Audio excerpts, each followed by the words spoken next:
मित्रांनो, नमस्कार. मी तुम्हाला आपल्या गव्हर्मेंट सरकारच्या, सेंट्रल गव्हर्मेंट सरकारच्या कोणकोणत्या योजनांची माहिती असते त्या विषयात पूर्ण डिटेल व्हिडिओ घेऊन येत आहे. मी काहीच नाही केलेले, फक्त गुगलवरती टाकलेले सरकारी योजना तुमच्यासमोर टाईप करून दाखवते. सरकारी योजना, ठीक आहे. सरकारी योजना हे टाकल्याच्या नंतर काय पहिलं जे हे येतं ना, वेबसाईट येते तर ती कोणती वेबसाईट माहिती आहे का? या वेबसाईट सर्वात मोठं वैशिष्ट्य काय, तुम्हाला या योजनेसाठी तासनतास खर्च करावा लागत नाही. इथे फक्त वेगवेगळ्या कॅटेगरी दिलेल्या आहेत, की जसं कृषी योजना, आरोग्य योजना, महिला व बालविकासाची योजना. आणि याच्यावरती मी आता हे क्लिक केलेले. क्लिक केल्याच्यानंतर तुम्हाला दिसेलच की डिजिटल इंडिया म्हणजे आपल्या भारत सरकारची सेंट्रल गव्हर्मेंटची योजना आहे. आता ही योजना कोणत्या भाषेमध्ये? हिंदीमध्ये आहे. जर तुम्हाला याची लँग्वेज जर बदलायची असेल इंग्लिश, तर तुम्ही इंग्लिश पण करू शकता, किंवा मग तुम्हाला जर याचं हिंदी करायचं आहे, किंवा गुजराती, ओडिया, आसामी, बंगाली, कन्नडा, मल्याळम, मराठीसुद्धा करता येतं. तर तुम्हाला जी पाहिजे ती लँग्वेजमध्ये तुम्ही वापरू शकता, ठीक आहे. तर मी आता सध्या मराठी करत आहे. त्याच्यानंतर काय सांगितलेले याच्यात, की तुमच्यासाठी योजना कोणत्या कोणत्या. पण पहिलं आपण एकदा ही पूर्ण साईटच पाहून घेऊया, ठीक आहे, वेबसाईट. तर एकूण योजना किती आहेत? 4770. मध्यवर्ती योजना किती आहेत? 710. आणि सोबतच किती आहेत की राज्य, केंद्रशासित प्रदेश योजना, ह्या सर्व योजना आहेत, ठीक आहे.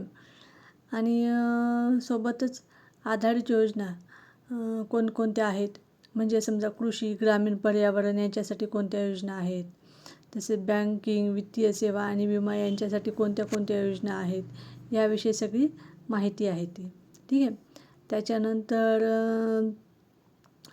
आरोग्य कल्याणाच्या योजना कोणत्या कोणत्या आहेत, तसेच गृहनिर्माण आणि निवाऱ्याच्या योजना कोणत्या आहेत, सार्वजनिक सुरक्षा त्यांच्या किती आहेत? 34 योजना आहेत. त्याच्यासोबतच आपल्या विज्ञान, माहिती, तंत्रज्ञान आणि दळणवळणाच्या 121 योजना आहेत. कौशल्य आणि रोजगाराच्या 401 योजना आहेत. आणि समाज कल्याण आणि सक्षमीकरणच्या 1453 योजना आहेत.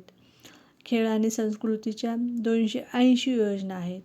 वाहतूक आणि पायाभूत सुविधाच्या योजना 104 आहेत. प्रवास आणि पर्यटनच्या 96 योजना आहेत. महिला आणि मुलांसाठीच्या 470 योजना आहेत. आणि उपयुक्तता आणि स्वच्छतासाठी 58 योजना आहेत.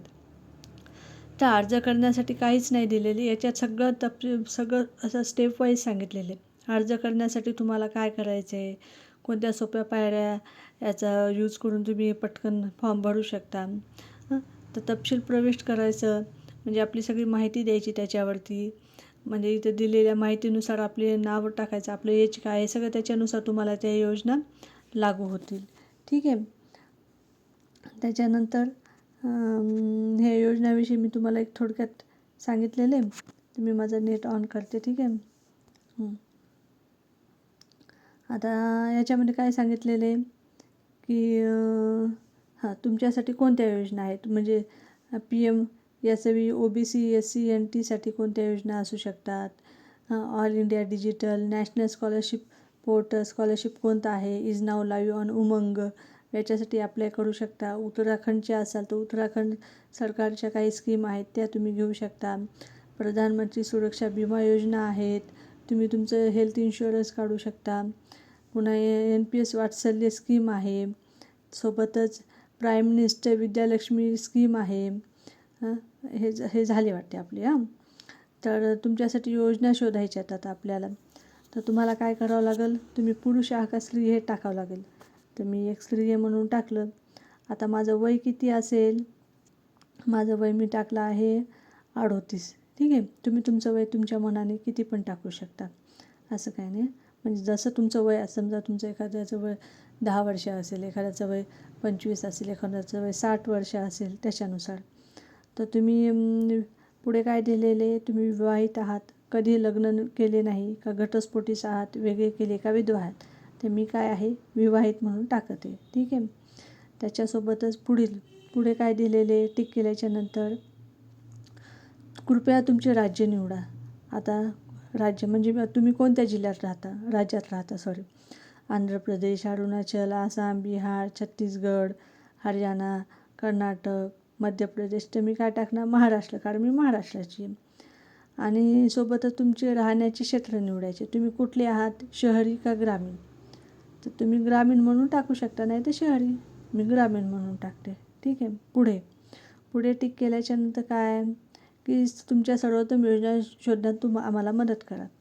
आता तुम्ही याच्यामध्ये काय टाकू शकता की तुम्ही ओपनमध्ये आहात का OBCमध्ये आहात का आदिवासी येता का SC येता ST येता की का भटक्या जमातीमध्ये येता.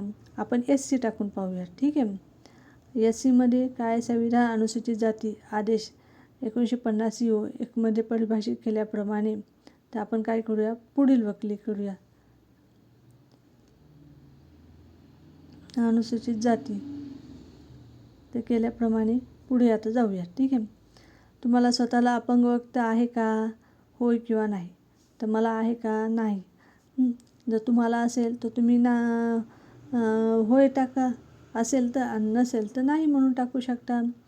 तुम्हाला काही जर समजा तुम्ही विवाहित आहात तर तुम्हाला मूलबाळ असेल तर तुम्ही मूलबाळ म्हणून इथं टाकू शकता. आणि समजा मूलबाळ नसेल तर नाही म्हणून टाकू शकता तुमच्या ह्याच्यानुसार. तुम्ही विद्यार्थी आहात का, विद्यार्थी असाल तर होय टाका, विद्यार्थी नसाल तर नाही टाका. तुम्ही मग सोबतच तुम्ही विद्यार्थी असाल तर होय केलं तर इथं काहीच नाही ना. पण तुम्ही जर नाही केलं तर तुमची सध्याची नोकरीची स्थिती काय आहे, म्हणजे तुम्ही नोकरी करता, बेरोजगार आहात, स्वयंसहाय्यक आहात, काय उद्योजक आहात.